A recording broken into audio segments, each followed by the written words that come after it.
Oi, tudo bom? Hoje a gente vai falar sobre obturador. Lá no vídeo onde eu falei sobre o básico de câmera, eu falei sobre as três principais ferramentas, as três principais opções quando você vai configurar a sua câmera, que são o ISO, o obturador e o diafragma, ou a distância focal. E eu falei também que essas três opções elas têm ligação direta com a luz, ou mais especificamente com o seu sensor. E sensor foi algo que eu falei mais detalhadamente no vídeo onde eu falei sobre ISO. E se você quiser assistir, ele vai estar aqui no card ou aqui no card, eu não sei de qual lado fica. Mas aí você pode ir lá e entender o que é ISO, como funciona e para que serve. Mas hoje a gente vai falar sobre obturador e o que exatamente é isso e como exatamente funciona o obturador. De novo, para explicar melhor o que é o obturador, eu vou voltar nas câmeras mais antigas. Lá no início do século 20, em 1900 e pouquinho, quando as pessoas começaram a usar as câmeras para capturar imagens em movimento, os obturadores eram basicamente discos que tinham buracos retangulares neles. Só corrigindo um erro, na verdade o obturador era um disco, como vocês estão vendo aí, que passava na frente do buraco e não o buraco era no disco em si. Enfim. E isso fazia com que a luz passasse por esse buraco e ficasse gravada ali naquele quadro. E a quantidade de exposição que você teria na sua imagem ia variar dependendo da velocidade do seu obturador. Porque quanto mais rápido ele passasse, menos luz entraria. E quanto mais devagar ele passasse, mais luz teria na sua imagem. E isso foi passado para as câmeras mais atuais, só que de uma forma um pouco diferente. Agora o obturador não é mais esse disco com um buraco nele, mas sim uma porta que abre e fecha. Eu sei que isso soa um pouco estranho, mas basicamente é uma porta que fica na frente do sensor. E aí quando você vai tirar uma foto, por exemplo, essa porta abre e fecha. E esse tempo de abrir e fechar é o seu tempo de exposição, é a sua velocidade do obturador. Então quanto mais tempo você deixar esse obturador aberto, mais luz vai entrar. E quanto menos tempo você deixar ele aberto, menos luz vai entrar. Mas, como eu já disse, todas essas opções, principalmente com relação à luz, com relação ao seu sensor, tem um ponto positivo e um ponto negativo. Às vezes não necessariamente isso vai ser um ponto positivo ou negativo, mas pode ser uma diferença naquilo que você quer passar ou naquela imagem ou naquele vídeo, por exemplo. Velocidades de obturador diferentes vão dar imagens diferentes. Mas como isso funciona? Basicamente, quando você vai tirar uma foto, você tem que entender o que você está tirando foto. Por exemplo, se você é um fotógrafo esportivo e você vai tirar foto de pessoas correndo no gramado, ou se você quer tirar foto de uma abelha voando e você quer pegar o momento exato que a asa dela está aberta, você tem que usar a sua velocidade do obturador muito alta, tipo 2000, 4000 talvez. Porque o que acontece é quanto mais rápido o seu obturador abrir e fechar, mais rápido você vai capturar aquela imagem e menos exposição vai ter. Então se você quer capturar um momento exato, você precisa de uma velocidade alta, então 1/4000 é uma velocidade alta, e aí você vai capturar um momento exato que aquilo que você está tentando tirar a foto aconteceu.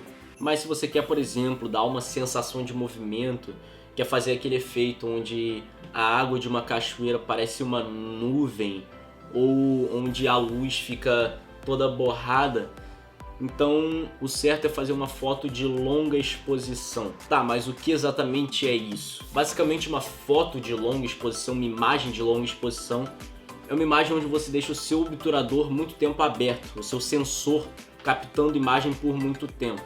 Então, por exemplo, se eu quero tirar uma foto de uma fonte, de uma cachoeira, de um rio, e eu quero pegar aquele movimento da água, eu quero que aquela água fique parecendo uma nuvem, então eu vou botar a velocidade do meu obturador em 1 segundo, ou 2, 3, ou até 10 segundos, dependendo do que eu queira fazer, para eu conseguir capturar todo aquele movimento. Porque enquanto o obturador estiver aberto, ele vai capturar todo o movimento que aconteceu ali. Então se uma pessoa estiver numa imagem e a velocidade do obturador estiver em 1 segundo, por exemplo, essa pessoa dentro desse 1 segundo der uma mexidinha, vai estar aquele borrão ali. E é por isso que algumas câmeras digitais um pouco mais antigas, a gente via algumas imagens às vezes borradas, porque essas câmeras elas eram automáticas.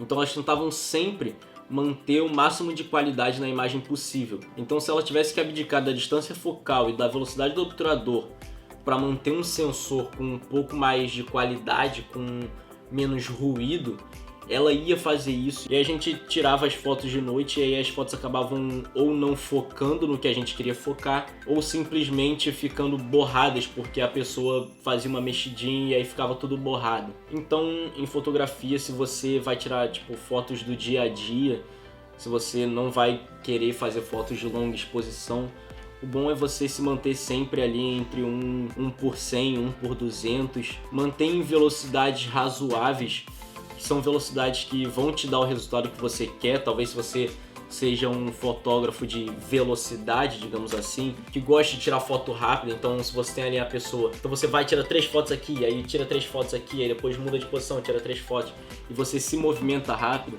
É sempre bom você ter uma velocidade do obturador alta, porque aí você vai conseguir capturar aquele movimento e você não vai ter um borrão na sua imagem. Mas se você quer fazer as fotos de longa exposição, a primeira coisa é usar um tripé para tirar a foto, porque você vai precisar que a câmera fique parada e deixar a velocidade do obturador o máximo que você quiser, desde que a sua foto não fique totalmente sobreexposta e você acabe com uma imagem branca. Tá, mas como que isso funciona no vídeo? Basicamente a versão mais rápida é que funciona na direção oposta. Para você ter uma imagem melhor, uma imagem mais realista, você precisa de uma velocidade do obturador mais baixa. Para falar a verdade, a sua velocidade do obturador tem que ser o dobro do seu frame rate. Então, por exemplo, eu que estou filmando a 24 frames por segundo, eu tenho que usar o meu obturador a 48 ou 1 por 50, que é o que a minha câmera faz. Por que não mais que isso ou menos que isso? Porque basicamente isso é o ideal para ter um movimento realista, para eu ter o borrão de movimento sem que tudo fique borrado. Porque se eu botar a velocidade do obturador mais baixa que isso, qualquer movimento que eu faça vai estar borrado. Ou se eu botar a velocidade do obturador mais alta que isso, qualquer movimento vai estar 100% detalhado. E às vezes eu não quero isso, às vezes eu quero que a minha mão aqui, ela esteja borrada. Bom, basicamente agora eu tive que aumentar o meu ISO para 1600 e a velocidade do meu obturador está em 640. O que é rápido, mas ainda não é tão rápido. E eu vou balançar minha mão, vou dar um tchauzinho. Dá pra ver que a imagem está bem estacionária, que você consegue ver nitidamente onde está minha mão em cada movimento que eu faço. Mas aí se eu volto para velocidade de 1 por 50, que é o que eu uso, você vê que tem esse borrão de movimento aqui, que o movimento não está 100% nítido, mas está algo mais realista, né? Mas aí agora eu botei em 25 e qualquer movimento que eu faça vai ficar muito suave, vai ficar suave até demais e não vai ficar uma coisa tão realista. Então se eu ficar aqui me mexendo, você vê que todo o movimento está sendo captado e mesmo que eu esteja me mexendo devagar, tá tendo muito borrão e tá ficando uma coisa muito estranha. Para a imagem um pouco mais parada é até ok de fazer, então se eu tiver aqui parado sem me mexer, é até ok de eu ficar com a velocidade em 25.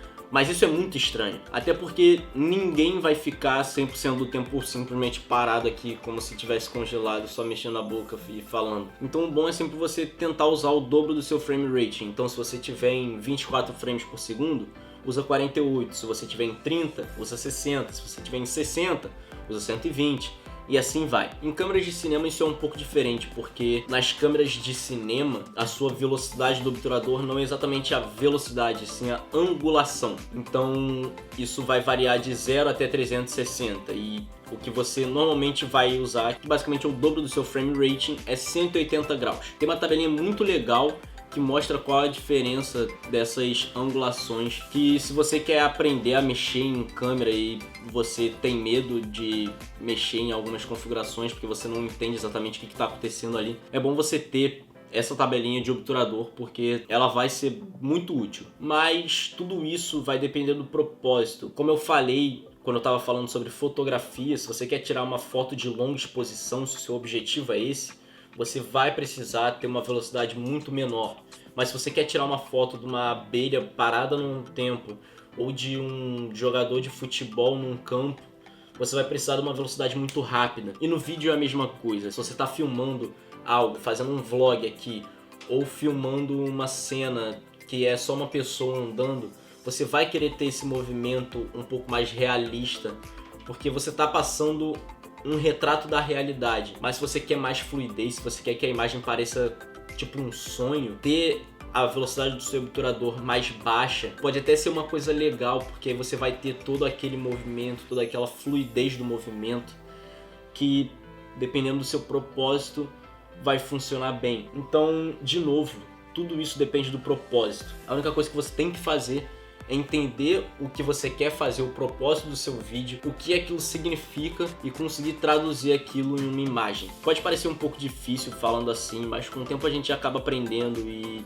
depois a gente vê que realmente é bem simples.